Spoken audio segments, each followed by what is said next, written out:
अदिति की बात सुनकर कुणाल धीरे से अदिति के कान में फुसफुसाया, भाई ये तेरी वाली रायता फैला रही है कुछ तो। कोई बात नहीं है भाई, उसकी हॉबी है अच्छे खासे प्लान की बैंड बजाना, पर मैं कुछ करता हूँ। अतिरेक ने धीरे से फुसफुसाया और फिर अदिति की तरफ देखते हुए बोला, अदिति तुम्हें नहीं लगता कि ये पेयरिंग भी परफेक्ट नहीं है? आई मीन मैं भी इतना बुरा डांसर नहीं हूँ, तू मेरे साथ डांस कर सकती है। ये कहते हुए अतिरेक ने कृति और कुणाल की तरफ इशारा किया तो अदिति मन ही मन सोचने लगी, वही तो नहीं करना चाहती, पर मुझे लगता है कि मुझे कृति दी और कुणाल भैया को साथ में डांस करने देना चाहिए। एक काम करती हूँ, मैं डांस ही नहीं करती हूँ। कृति कुणाल के बारे में सोचते हुए अदिति ने बेमन से हाँ कर दी।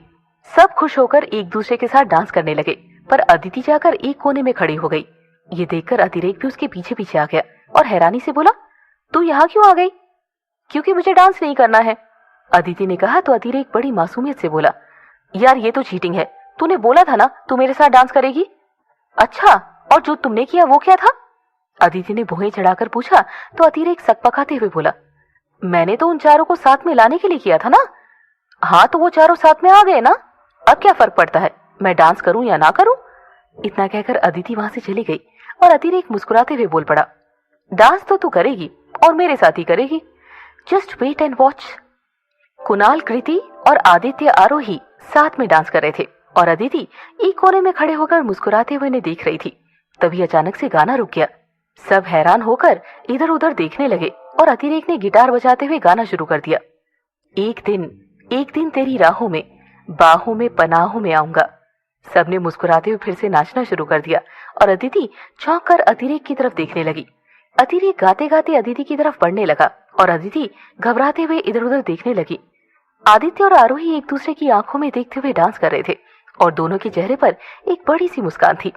कुणाल और कृति भी एक दूसरे में खोए हुए थे और लगातार एक दूसरे को देखे जा रहे थे।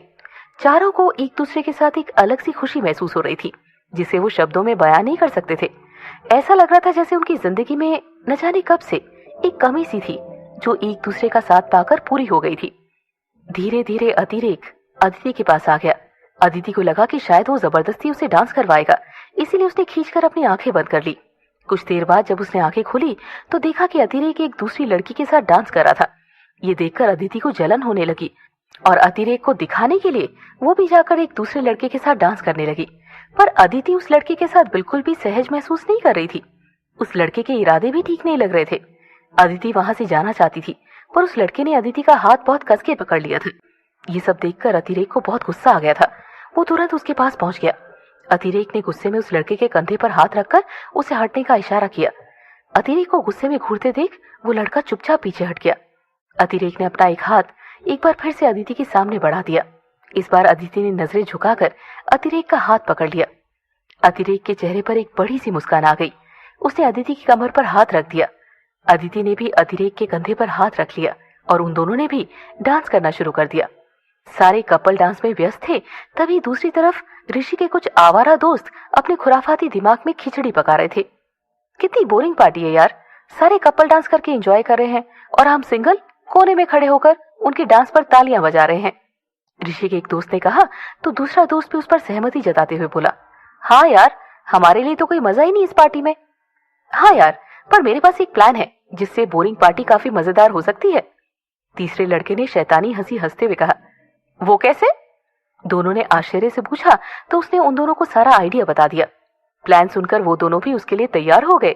तीनों ने जाकर चुपके से ऑरेंज जूस में शराब मिला दी और हंसते हुए बोले, अब आएगा मजा। डांस खत्म हो गया। सब एक दूसरे से अलग हटकर खड़े हो गए, पर कुणाल और कृति अभी भी एक दूसरे की आंखों में देख रहे थे।